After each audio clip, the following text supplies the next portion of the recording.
এটা কোনো মানুষ হতে পারে না, এটা মানুষের শরীর না, এটা কোনো একটা কঙ্কাল আমি দেখলাম। আমি একটা প্রাইভেট মানসিক রোগীর ক্লিনিকে নিয়ে আসছি, সেখান থেকে আমাকে রেফার করে দিচ্ছে, আমি কোথায় নিয়ে যাবো? ততক্ষণ আমার মনে হলো যে আমার হাতে আর কোনো অপশন নাই, আমার তাহলে ওনাকে আবার কোনো রাস্তায় ছেড়ে দিতে হবে। গতকাল রাতে যখন আমি ওনাকে দেখতে আসছি তখন ওনার হাত পা কাঁপতেছিল, আমার মনে হচ্ছে উনি আর বাঁচবে না। তা আমি আজকে সকালে যেটা করেছিলাম, আমি আমাদের মাননীয় প্রধানমন্ত্রী তারেক রহমান সাহেবের গুলশান এভিনিউর যেটা 196 নম্বর যে বাসার সামনে আমি একটা প্লাকার্ড নিয়ে দাঁড়াইছিলাম। উনি ওনার নাম বলেছিলেন দুলালী, যে দুলালীকে বাঁচাতে চাই। কালো এই পলিথিনে মোড়ানো একটা বস্তু মনে হচ্ছে, আসলে একজন নারী এর ভেতরে। তিনি মানসিকভাবে অসুস্থ, আর তার নাম তিনি বলেছেন দুলালী। আমার সঙ্গে যে ভাই আছেন মুসা ভাই, তিনি মূলত ওনাকে প্রথমে দেখতে পান এবং তিনি রেস্কিউ করেন, বেশ কয়েকটি হাসপাতালেও ঘুরেছেন। আমরা একটু সেই কথাটা ওনার কাছ থেকে জানতে চাই। মুসা ভাই, কীভাবে ওনাকে আপনি পেলেন? এটা হচ্ছে 22 তারিখ, মানে গত শুক্রবার সকালের ঘটনা। আমার বাসায় কলিং বেল বাজে, ময়লা দিতে। তখন আমি নিচে নামলে বাসার একটা জিনিস কিনতে আমি পাশের গলিতে যাব। তো বেরোর পরেই যখন একটু আগাইলাম, আমার গলিটার মাথায় এসে দেখলাম যে পাশের গলির সামনে এই ভদ্রমহিলা দাঁড়ানো। আমি দূর থেকে দেখলাম, আমার কাছে দেখে মনে হলো যেটা মানসিক ভারসাম্যহীন, যেটা আমরা সাধারণত পাগল বলি এরকম। আমি প্রথমে খুব একটা গুরুত্ব দিইনি, আমি আমার মতো এগোতে থাকলাম। গলির মাথা দিয়ে যখন ক্রস করতেছি ওনাকে, তখন আমার চোখ গেল ওনার পিঠের দিকে। তো ওনার পিঠে 3টা হাড্ডি ভাষা একদম আমি দেখলাম। আমার দেখে সাথে সাথে আমার মানে এতটা খারাপ লাগলো, আমার মনে হলো এটা কোনো মানুষ হতে পারে না, এটা মানুষের শরীর না, এটা কোনো একটা কঙ্কাল আমি দেখলাম। তো আমি তৎক্ষণাৎ পাশের মুদির দোকান থেকে এটা হচ্ছে পাউরুটি কলা ওনাকে কিনে এনে দিলাম, দিয়ে হচ্ছে চেষ্টা করলাম খাওয়ানোর জন্য। তো উনি খাবে না, কথা বলে না। তারপর আমার মনে হলো যে উনি খাচ্ছে না, তাহলে উনি হয়তো ভাত খাবে, মানে রুটি কলা খাওয়াতে না পেরে আমার খারাপ লাগতেছিল। আমি তখন আবার মোড়ের দোকান থেকে একটা রেস্টুরেন্ট থেকে মোরগ পোলাও নিয়ে আসলাম। তো নিয়ে আসার পরে হচ্ছে মোরগ পোলাওটা ট্রাই করতেছিলাম, কিন্তু উনি খাচ্ছে না। ততক্ষণে ওখানে একটা জটলা হয়ে গেছে মানুষের। তো ওনাকে ভাত খাওয়াতে না পেরেও আমার আসলে খারাপ লাগাটা আরও বাড়তেছিল, যে আসলে উনি তো মারা যাবে যে কোনো সময়, ওনার শরীরের যে কন্ডিশন কিচ্ছু নাই। তখন আমি ইনস্ট্যান্ট আমার মাথায় আসলো যে একটা কাজ করি, ওনাকে কোনো হসপিটালে নিয়ে যাওয়া যায় কিনা আমি এটা দেখি। তো ওনাকে আমি জিজ্ঞেস করতেছি, আপনাকে কোনো হসপিটালে নিয়ে যাবো, আমি যাবেন আপনি? তো উনি তো বুঝে না। আর ওনার সার্বিক অ্যাপিয়ারেন্স দেখে আমার যেটা মনে হয়েছে, উনি সিজোফ্রেনিয়ার পেশেন্ট। হ্যাঁ, এটা একটা মারাত্মক মানসিক রোগ। এই রোগটা সম্পর্কে আমার কিছুটা ধারণা ছিল, যার কারণে আমি এটা আইডিয়া করতে পারছি। পরে ওনাকে আমি নিব কীভাবে, ওই জটলাতে এই মানুষের যে জটলা হয়েছে ওখানে 2জন খালা পাইছিলাম, ওনারা ভিক্ষুক। তো ওনাদেরকে বললাম, খালা আপনারা একটু সহযোগিতা করেন, আমি তো ওনাকে মানসিক স্বাস্থ্য ইনস্টিটিউটে শ্যামলীতে নিয়ে যাবো। যেহেতু উনি একজন নারী, নারী, হ্যাঁ, আমি ভাবলাম যে ওনার গায়ে হাত দেওয়াটা, আমি ছেলে মানুষ, এটা একটু খারাপ দেখা যায়। তো ওনার প্রথমে রাজি হচ্ছিল না, বলতেছিল যে বাবা আমাদের শুক্রবার, আজকে আমাদের ভিক্ষা করে ভালো ইনকাম হবে, আমরা যাবো না। তাই বললাম, খালা ভিক্ষা করে যেটা ইনকাম হবে সেটা আমি আপনাদেরকে দিব, একটু চলেন, মানবিক বিষয় তো। তো ওনারা রাজি হলেন। তারপরে মানসিক স্বাস্থ্য ইনস্টিটিউটে নিয়ে আসলাম। নিয়ে আসার পরে ডিউটি ডক্টর যে ছিলেন তিনি দেখলেন, তিনি দেখে সাইকোসিস, সিজোফ্রেনিয়া এগুলো করলেন, ডায়াগনোসিস করলেন, করে ট্রিটমেন্ট মানে ওষুধ লিখলেন, সাথে ইঞ্জেকশন লিখলেন। লেখার পরে ওনারা বললেন যে আমি যখন বললাম যে অ্যাডমিট করেন, ওনাকে তো অ্যাডমিট রাখতে হবে, ওনার তো কেউ নাই। তো বললো যে আমরা আসলে এনআইডি কার্ড ছাড়া অ্যাডমিট করবো না এবং লিগাল গার্ডিয়ান লাগবে। আমি বললাম, উনি একটা পাগল মানুষ, রাস্তায় ঘুরতেছিল, আমি ওনাকে নিয়ে আসছি, তো ওনার এনআইডি কার্ড আমি কোত্থেকে পাবো, বা ওনার তো ওই ইয়েটা নাই, অবস্থা নাই। তো বললো এটা কিছু করার নেই, এটা আমাদের হসপিটালের রুলস, আমরা আসলে ভর্তি করতে পারবো না, আমরা এতটুকু করতে পারবো, যেই ইঞ্জেকশনগুলো লেখা হয়েছে সেগুলো আমরা দিয়ে দিতে পারবো। তো তখন আমি দেখলাম যে ঠিক আছে, যদি একদমই না হয় অন্তত এতটুকু হোক। তো আমি বললাম ঠিক আছে, আপনার ইঞ্জেকশন দিল। কিন্তু আমি থাকেন না একটা জিনিস, একটা মানুষকে হেল্প করে নিজে স্যাটিসফাই হওয়াটা, ওইটা আমি হইতে পারতেছিলাম না। তো আমার মনে হচ্ছিল যে ওনাকে এভাবে ছেড়ে দেওয়াটা ঠিক হবে না। তখন আমি আমার পরিচিত একজন সাইকিয়াট্রিস্ট আছে বিএসএমইউ, যেটা পিজি হসপিটাল বলে, ডাক্তার সুলতান আলগিন, প্রফেসর ডাক্তার সুলতান আলগিন, ম্যাডামকে আমি ফোন দিলাম। ম্যাডামকে জানালাম, ম্যাডাম এই অবস্থা কী করণীয়? বলে আপনি ঢাকা মেডিকেলে নিয়ে যান।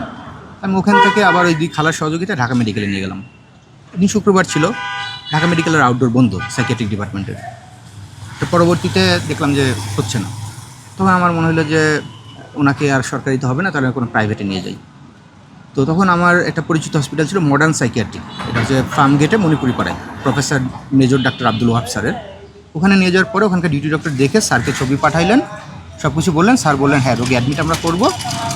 তো টাকা পয়সার ব্যাপার জিজ্ঞেস করলাম, বললাম টাকা আমি অ্যাডভান্স করে দিয়ে যাবো, কারণ ওরা কিছু ইনসিকিউর প্রথমে ফিল করতেছিল, এটা হওয়াটা স্বাভাবিক। কারণ এটা উনি তো ওনার কোনো গার্ডিয়ান নাই, আমি অ্যাডভান্স করে দিয়ে যাবো। তখন স্যার বললেন যে ঠিক আছে, ওনাকে তোমরা অ্যাডমিট করে ক্লিন করো। আর আমাকে বললেন যে 2 সেট কাপড় চোপড় কিনে দেন। তখন আমি ফার্ম গেট থেকে 2 সেট জামা কাপড় কিনে দিয়ে আসলাম। ওনারা ওখান থেকে যে আয়া খালারা ছিল তারা গোসল টোসল করে ক্লিন করলো। আমি জামা কাপড় দিয়ে শুক্রবারে আমি আমার অফিসের একটা কাজে চলে আসলাম। বিকালে হসপিটাল থেকে আমাকে কল দিল যে ওনাকে এখানে রাখাটা একটু কষ্ট হচ্ছে ম্যানেজ করতে, আমাদের কেরানীগঞ্জের আটিবাজারে একটা ব্রাঞ্চ আছে, ওখানে আমরা শিফট করবো, ওখান থেকে লোক আসতেছে, আপনি কি বলেন, আপনার অনুমতি প্রয়োজন? আমি বললাম যে ঠিক আছে। আমি চিন্তা করলাম যে যেখানে মানসিক স্বাস্থ্য ইনস্টিটিউট ওনাকে রাখলো না, যেটা গভর্নমেন্টের সবচেয়ে ডেডিকেটেড হসপিটাল এই পেশেন্টের জন্য, সেখানে ওনারা তো চিকিৎসা দিচ্ছে, যেখানেই হোক দিক। ওনারা নিয়ে গেলেন। রাতে 10:30টার সময় আমাকে কল দিল ওই হসপিটাল থেকেই, মডার্ন সাইকিয়াট্রিক থেকে, যে আপনার পেশেন্টের তো একটু প্রবলেম, উনি পায়খানা প্রস্রাব ধরে রাখতে পারেন না, উনি জামা কাপড় নষ্ট করে ফেলছে, আমাদের ক্লিনাররা পরিষ্কার করে দিয়েছে, তো আপনি কি হয়তো হসপিটাল আসতে পারবেন? বললাম এখন বাজে রাত 10:30, এখন আর আমি আসি না, কালকে সকালে আসি। তোর ভিতরে আমি পরের দিন সকাল শনিবারে 6:30টায় আমি ওই কেরানীগঞ্জে চলে যাই। যার পরে ডিটি ডক্টরের সাথে আমার কথা হয়। ডিটি ডক্টর বললেন যে হচ্ছে রাত্রে আরও 2 বার উনি প্রস্রাব পায়খানা করছে, আর রাত 2:30 বা 3টার সময় ওই হসপিটালের যিনি ওনার professor major Abdul Wahab sir, উনি নিজে একজন সাইকিয়াট্রিস্ট, ওনার সাথে কথা হয়েছে। স্যার অপিনিয়ন দিয়েছে যে ওনার যতটা না মানসিক সমস্যা তার থেকে বেশি ওনার শারীরিক সমস্যা, মানে উনি যেহেতু অনেকদিন বাইরে ছিলেন, ওনার বডিতে অনেক ইনফেকশন আছে, ওনাকে জেনারেল ট্রিটমেন্ট করানো লাগবে। তো ওনারা রাখবেন না, ওনারা রেফার করে দিলেন। আমি শনিবার সকালে যখন আমাকে বললো যে আর রাখবে না, তখন আমি অনেকটা মানে অসহায় হয়ে গেলাম যে আমি আসলে কই নিয়ে যাবো নাকি। আমি একটা প্রাইভেট মানসিক রোগীর ক্লিনিকে নিয়ে আসছি, সেখান থেকে আমাকে রেফার করে দিচ্ছে, আমি কোথায় নিয়ে যাবো? তখন আমি ওনাদের কাছে সময় চাইলাম, বললাম যে আমাকে দুপুর 12টা পর্যন্ত সময় দেন, আমি দেখি কোনো একটা হসপিটাল ম্যানেজ করি। তো আমার পরিচিত একজন ডাক্তার আছে, উনি জাতীয় হৃদরোগ ইনস্টিটিউটের, উনি কার্ডিওলজিতে ওনার ডিগ্রি আছে এফসিপিএস, আবার মেডিসিনও, উনি অনেক মানবিক একজন ডক্টর, ওনার নাম কানিস ফাতেমা অনন্যা। আমি ম্যামকে নক দিলাম, বললাম যে ম্যাম এই অবস্থায় পেশেন্টটা চিকিৎসা দরকার, আপনার এক মানবিক ডক্টর, আপনি চিকিৎসা করবেন কিনা? বলে যে আমি করবো, তুমি নিয়ে আসো। ম্যাম আমাকে কাজীপাড়াতে এক্সিম ব্যাংক হসপিটালে নিয়ে আসতে বললেন। আমি ওখান থেকে কেরানীগঞ্জ থেকে এক্সিম ব্যাংক হসপিটালে নিয়ে আসলাম। নিয়ে আসার পরে সেম ঘটনা, হসপিটাল কর্তৃপক্ষ বলতেছিল যে এই চিকিৎসার দায়িত্ব কে নেবে, টাকা কে নেবে? তখন আমি বললাম টাকার দায়িত্ব আমি টাকা অ্যাডভান্স করতেছি। সো আমি টাকা অ্যাডভান্স করলাম। অ্যাটেন্ডেন্টের সমস্যা ছিল, আমি বললাম যে আপনার অ্যাটেন্ডেন্ট অ্যারেঞ্জ করে দিন, আমি অ্যাটেন্ডেন্টকে বিল আমি পে করবো। এইভাবে সব কিছু ম্যানেজ করে দিয়ে আমি হসপিটাল থেকে বের হয়ে আমার অফিস গ্রিন রোডে যাচ্ছিলাম, আধা ঘন্টা হয় নাই, এর ভিতরে হসপিটাল থেকে কল দিল ওনাকে আমরা রাখবো না। তো আমি আবার ব্যাক করলাম গ্রিন রোড থেকে। ততক্ষণ আমার মনে হলো যে আমার হাতে আর কোনো অপশন নাই, আমার তাহলে ওনাকে আবার কোনো রাস্তায় ছেড়ে দিতে হবে। এরপরে যখন এক্সিম ব্যাংক হসপিটালে গেলাম আমি শনিবার দুপুরের পরে, তখন ওখানকার একজন স্টাফ সন্ধান দিল যে মোহাম্মদপুরে বাবর রোডে নিরাময় নামে একটা ক্লিনিক আছে মানসিক রোগীদের, ওখানে নিতে পারেন। তো পরবর্তীতে এক্সিম ব্যাংক থেকে আমি অ্যাম্বুলেন্সে করে নিরাময়তে নিয়ে আসলাম। নিরাময়ের সেম ঘটনা, নিরাময়ে এনআইডি লিগ্যাল গার্ডিয়ান ছাড়া পেশেন্ট অ্যাডমিট করবে না। তো পরবর্তীতে আরেকটা হসপিটালে কথা বললাম, তারও রাজি হলো না। তো ওই মুহূর্তে অ্যাম্বুলেন্সের ড্রাইভার কোনোভাবে হয়তো আমাকে অবজার্ভ করছে, সে আমার অসহায়ত্ব দেখে তার হয়তো আমার প্রতি কোনো একটা মায়া তৈরি হয়েছে বা এই পেশেন্টের প্রতি মায়া তৈরি হয়েছে। তখন সে বিভিন্ন হসপিটালে কল দেওয়া শুরু করলো। কল দেওয়ার পরে সে একটা হসপিটাল ঠিক করে দিল, এই ধানমন্ডি 27-এ জেনেটিক প্লাজা আছে, এইটাই সুপারম্যাক্স হসপিটাল আছে এখানে। আমি বললাম যে ঠিক আছে চলেন, নিয়ে চলেন। পরে সাথে এখানে নিয়ে আসলাম। এখানে নিয়ে এসে ওনারও ইনস্টিটিউট আমি টাকা পয়সা অ্যাডভান্স করে দিয়ে ওনাদেরকে ওনাকে অ্যাডমিট করলাম। করার পরে বললাম যে রুটিন টেস্ট যেগুলো আছে, ব্লাড সব কিছু করান। তো রুটিন টেস্টগুলো করানোর পরে আমি ওনাকে রেখে চলে গেলাম অফিসের কাজে। সন্ধ্যা 6:30-7টার দিকে আমাকে হসপিটাল থেকে কল দিল শনিবারে, ওই দিন ছিল 23 তারিখ, যে ওনার বডিতে হিমোগ্লোবিন 6 পয়েন্ট, মানে অনেক কম, ওনাকে ব্লাড দেওয়া লাগবে। তাই আমি বললাম ব্লাড গ্রুপ কি? বললো যে ও পজিটিভ। তখন আমি বললাম যে আমার ব্লাড গ্রুপ ও পজিটিভ, তাহলে আমি আসতেছি হসপিটালে, আমি ব্লাড দেবো। তো আমি হসপিটালে আসলাম। আসার পরে শনিবার রাতে আমার ব্লাডটা আনলো, টেনে রাখলো, বললো যে ব্লাডটা সকালে দিবে। তো আমি চলে গেলাম। পরের দিন যেটা বুঝতে পারলাম, রবিবার দিন সকালে ওনাকে ব্লাড দেওয়া যাচ্ছিল না, কারণ রাত্রে স্যালাইন চলতেছিল বলে আর ব্লাডটা দেয়নি, স্যালাইনটা শেষ হলে সকালে দিত। তো ব্লাড দেওয়া যাচ্ছিল না, উনি একটু রেস্টলেস ব্যবহার করতেছিল। তখন রবিবারের দিন হসপিটাল কর্তৃপক্ষ বললো ওনাকে রাখবে না। তো যাই হোক, ওনাদেরকে আমি এরপরেও রিকোয়েস্ট করলাম, কিন্তু ওনারা রাখলেন না। এই সুপারম্যাক্স হসপিটাল ছিল আমার 8 নম্বর হসপিটাল, মানে ওনাকে নিয়ে আগে আমি আরও 7টা হসপিটালে গেছি, কোনো জায়গায় আমি ওনাকে আসলে ট্রিটমেন্টটা দিতে পারিনি। তো পরবর্তীতে ওনারা রবিবার 24 তারিখে ওনারা হচ্ছে 3:30টার দিকে ওনাকে ছেড়ে দেয়। তো যখন ছেড়ে দিল তখন তো আমার আর আসলে কিছু করার নেই, কারণ আমি তো ওনাকে বাসায় নিয়েও ম্যানেজ করতে পারবো না, ওনার দরকার আছে হসপিটাল। তখন আমি চিন্তা করলাম যে থাকে না যে লাস্ট একটা তখন খালাদের সহযোগিতায় এই যে রাস্তার পাশে ওনাকে বসাই দিলাম হসপিটালের পাশে। আর এখানে একটা রেস্টুরেন্ট আছে, রেস্টুরেন্টের গিয়ে একটা ওয়েটারকে বললাম, কিছু টাকা দিয়ে গেলাম 1000 মতো, বললাম যে আপনি একটু 3 বেলা ওনাকে খাবার দিন আর পানি দিন। তো ওই ওয়েটারটা বেশ ভালো, আবু ইউসুফ ভাই, উনি পরবর্তীতে এটা করছে। আর আমি প্রতিদিন ওই 24 তারিখের পর থেকে, রবিবারের পর থেকে আজ পর্যন্ত আমি প্রতিদিন 2 বার করে আসতাম, সকালে আর সন্ধ্যায়। আর ওই ওয়েটার ভাইয়াটা উনি হচ্ছে খাবারটা দিয়ে যেত 3 বেলা। তো এখন পর্যন্ত এই অবস্থা, আমি আসলে খুব অসহায়ত্ব বোধ করতেছি। আপনার আসলে এখন কি মনে হয় যে ওনার তো আসলে সবচেয়ে বড় ট্রিটমেন্টের জায়গায় এখন বাংলাদেশ মানসিক যে হাসপাতাল রয়েছে ডেডিকেটেড করা, ওইটাই তো। সেক্ষেত্রে আপনি আসলে কোন প্রতিবন্ধকতা ওখানে ফেস করছেন? আসলে এক্ষেত্রে আমাদের সরকারের বা রাষ্ট্রের কিছু করার আছে কিনা, আপনার কি মনে হয়? দেখেন, আমি যেখানে আটকাইছি ওনারা আমাকে যে জায়গাটা আটকাইছে, যে লিগাল গার্ডিয়ান নাই, এনআইডি নাই, হ্যাঁ। তো পরবর্তীতে আমি গতকালকে আমাদের রাষ্ট্রের যেটা ন্যাশনাল মেন্টাল হেলথ অ্যাক্ট 2018, ওইটা আমি একটু পড়াশোনা করার চেষ্টা করছি।